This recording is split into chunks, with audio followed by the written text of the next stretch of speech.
বানিয়েছিলাম পুরীর কাকাতুয়ার গজা। এত সুন্দর হয়েছিল না খেতে। চলুন আপনাদের সাথে আমি রেসিপিটা শেয়ার করি। প্রথমে আমি আটাতে নুন, 1 চামচ চিনি, 2 চামচ ঘি নিয়ে এটাকে ভালো করে ময়াম দিয়ে জল দিয়ে মেখে 2 ঘন্টা রেস্ট করেছিলাম।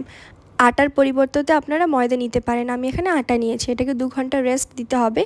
এইদিকে চিনির শিরাটা বানানোর জন্য 1 বাটি চিনি আর ঠিক 1 বাটি জল দিয়ে ভালো করে ফুটিয়ে নিয়ে ওর মধ্যে কেশর দিয়েছি। ঠিক এরকম 1 তার মতন হয়ে আসলেই চিনির শিরা রেডি। আর এদিকে আটাটাকে ভালো করে মেখে নিচ্ছি, দিয়ে এরকম গোল গোল করে একটু বেশি করে আটা দিয়ে ঠিক এরকম পাতলা করে রুটি করে নিতে হবে প্রত্যেকটা এইভাবেই। তারপরে ঘি মাখিয়ে ওপর থেকে একটুখানি আটার ছিটা দিয়ে প্রত্যেকটা রুটি এরকম পরপর করে দিয়ে ঠিক হয়ে আসলে ওপর দিয়ে আবার ঘি আর আটা দিয়ে এরকম রোল করে 2 কোণ কেটে নিয়ে মাঝখান থেকে এরভাবে কেটে নিলেই দেখুন এখানে যে লেয়ারগুলো কি সুন্দর হয়েছে। ঠিক এইভাবেই দুবার প্রেস করলেই গজাগুলো তেলে ভাজার জন্য একদম রেডি। ডিপ ফ্রাই করে গোল্ডেন করে একদম ভেজে নিন, দিয়ে চিনির শিরাতে ডুবেই একদম রেডি। অবশ্যই ট্রাই করে জানাবেন কেমন লাগলো আপনাদের।